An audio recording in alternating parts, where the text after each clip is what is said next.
Investir dans les actions boursières est un outil très important dans la création d'une fortune générationnelle. Malheureusement, beaucoup de personnes ne savent même pas qu'est-ce que c'est qu'une action boursière, ni comment investir en bourse. Dans cette vidéo, je vous dirai qu'est-ce que c'est qu'une action boursière, les avantages et les inconvénients d'une action boursière et comment investir dans une action boursière. À la fin de cette vidéo, vous devrez être en mesure de comprendre tous les rouages derrière les actions boursières et comment est-ce que vous pouvez investir, quel que soit l'endroit où vous êtes dans le monde. Dans la vie d'une entreprise, il arrive un moment où cette entreprise a besoin de lever des capitaux pour s'expandre. Alors, elle décidera de diviser l'entreprise en plusieurs petits titres de propriété appelés actions. Et cela se fait à travers un IPO. Un IPO, ou simplement Initial Public Offering, est l'entrée en bourse d'une compagnie. C'est-à-dire que la compagnie est maintenant cotée en bourse et que plusieurs personnes peuvent venir payer des parts de cette compagnie. Je m'explique. Si une compagnie, par exemple, émet 10 actions et que vous payez une action de cette compagnie, vous détenez un dixième de la compagnie. Investir en bourse présente beaucoup d'avantages. L'un des avantages d'investir dans une compagnie est qu'en tant que copropriétaire, vous bénéficiez des hausses de la valeur de cette compagnie. Supposons que en 2010, vous payez 20 actions de Apple à 10 dollars l'unité. Donc, vous aurez investi 200 dollars dans les actions de Apple. Maintenant, 10 ans plus tard, disons que Apple est devenue une compagnie prédominante dans le monde et que ses ventes explosent. Ce qui va se passer, c'est que les actions de Apple que vous avez payées il y a 10 ans en arrière prendront de la valeur en bourse. Donc, peut-être que l'action que vous avez payée à 10 dollars vaudra maintenant 100 dollars. En ce moment, votre investissement de 200 dollars il y a 10 ans, en 2020, vaudra maintenant 2000 dollars. Donc, vous aurez fait 10 fois votre investissement. Il est quitte à vous de vendre une partie de vos actions et cacher l'argent dans votre compte en banque ou le laisser continuer à grossir pour les années à venir si vous avez confiance à la politique de cette compagnie. Et si vous savez par exemple que les 100 dollars en 2020, c'est juste une petite valuation de cette compagnie. Peut-être qu'en 2030, selon vous, la compagnie va encore grossir et qu'une de ces actions vaudra sûrement peut-être 1000 dollars. En ce moment, vos actions que vous avez investies il y a 20 ans derrière maintenant vaudront 20 000 dollars. Le deuxième avantage de détenir des actions d'une compagnie est le fait que vous êtes rémunéré trimestriellement ou annuellement par des dividendes dépendamment de la compagnie. Cet avantage est la raison principale pour laquelle je suis dans l'investissement des entreprises parce que ça te permet de recevoir de l'argent de façon passive sans vraiment fournir aucun effort parce que tu n'es pas dans la gestion quotidienne. Donc ça t'avantage vraiment. Tu mets juste ton argent et on te paye trimestriellement ou annuellement en fonction des résultats de la compagnie. À la fin du trimestre ou de l'année, la compagnie peut décider tout simplement en fait de prendre les recettes qu'elle a faites et puis diviser une partie de cette recette là pour partager à ses actionnaires. Donc tu reçois de l'argent par rapport au nombre d'actions que tu détiens dans la compagnie. Disons que si la compagnie paye par exemple 0,75 dollars par action et que tu as par exemple 20 actions de cette compagnie, ce qui veut dire que tu recevras 15 dollars de cette compagnie trimestriellement ou annuellement. Donc plus tu as des actions de cette compagnie, plus tes dividendes augmenteront. D'autres personnes reçoivent même des centaines de milliers, d'autres personnes reçoivent des millions, d'autres des milliards de dollars rien qu'en dividendes. Troisième avantage d'être actionnaire dans une compagnie est le fait que vous puissiez donner votre avis par rapport à la gestion de la compagnie à travers des votes qui sont faits de façon annuelle. Donc vous pouvez participer physiquement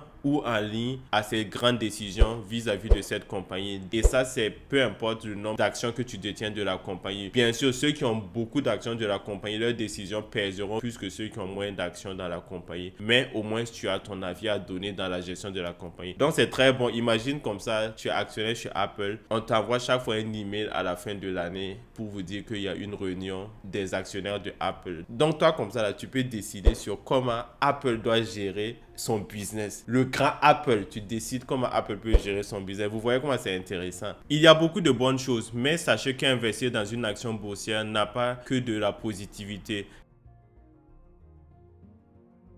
L'inconvénient de l'investissement boursier est que si vous investissez par exemple dans une compagnie qui n'arrive pas à s'en sortir, vous allez perdre beaucoup d'argent dans cette compagnie. Si la compagnie commence à ne pas faire de bons chiffres d'affaires, ça va entraîner la vente des actions de cette compagnie. Beaucoup de personnes vont vouloir se retirer de cette compagnie parce qu'ils ne trouvent pas cette compagnie rentable. Et si vous restez dans cette compagnie, vous risquez de perdre une partie de votre capital, ou si la compagnie part carrément en faillite, vous allez perdre totalement votre investissement. C'est pourquoi il faut vraiment investir avec précaution. Ne mettez pas l'argent dont vous avez besoin pour vivre dans ce type d'investissement.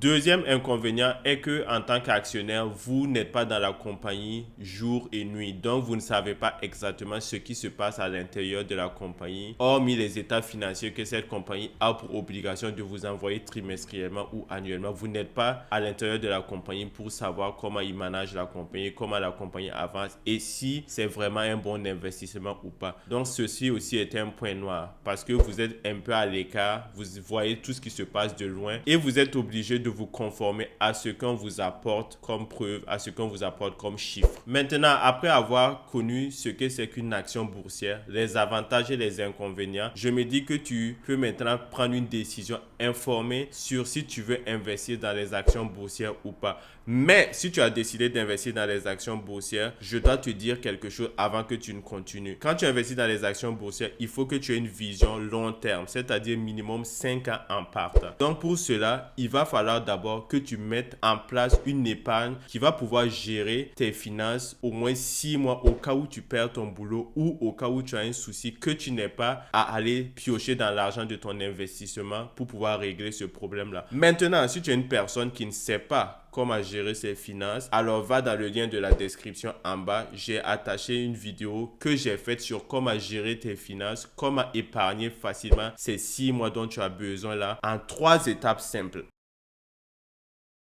Où est-ce que tu peux payer les actions? Si tu vis aux États-Unis, je vais te conseiller une application que moi-même j'utilise personnellement. Je vais mettre le lien dans la description et sachez que le lien que je mets dans la description est un lien affilié. C'est-à-dire que si vous utilisez ce lien-là pour créer votre compte, vous allez recevoir $10. Je vais recevoir $10. Mais c'est l'application que j'utilise et que je conseillerais aux personnes qui vivent aux États-Unis. Le nom de l'application est tout simplement M1 Finance. Donc vous pouvez utiliser le lien dans la description pour le télécharger, ou si vous voulez, vous pouvez aller sur le App Store et puis le télécharger également. Ça me dérange aucunement. Pour ceux qui sont en Afrique, au Canada, en Europe ou partout dans le monde, vous pouvez utiliser l'application appelée Interactive Broker. Vous pouvez le télécharger sur App Store. Cette application, je n'y connais rien dedans. Je ne l'utilise pas, mais j'ai vu des reviews dessus et beaucoup de personnes disent que c'est une très bonne application. Donc, vous pouvez commencer votre investissement en étant partout dans le monde avec cette application. Nous touchons à la fin de cette vidéo et j'espère vraiment que cette vidéo vous a apporté le maximum de connaissances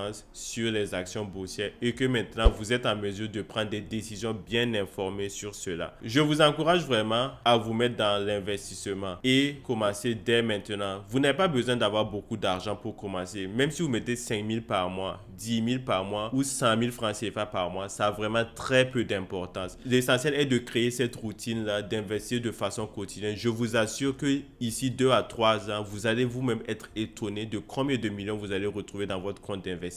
Maintenant, pour ceux qui sont là, qui gagnent beaucoup d'argent, mais qui préfèrent aller taper les fesses ou bien aller boire les champagnes ou payer les choses de luxe pour impressionner leurs amis, continuez aussi. Cette lancée est une bonne lancée et c'est vraiment très important. C'est un très très bon investissement et je vous encourage aussi de continuer dans cette optique-là. Ce qui est sûr, nous verrons dans quelques années qui avait tort et qui avait raison. Dans quelques années, veuillez ne pas être ce genre de personne que l'enfant va regarder dans le visage et puis te poser la question: papa, pourquoi tu n'as pas ça? Pourquoi tel ami a cela et toi tu n'as pas ça? Veuillez vraiment assurer l'avenir de vos enfants et mettre à l'abri votre famille. Ne croyez pas que vous allez continuer à gagner le même type de revenu éternellement ou que vous allez toujours avoir la même force physique pour continuer à travailler aussi dur. Alors il serait très judicieux de penser à votre avenir et mettre un peu de côté aussi pour pouvoir gérer votre retraite.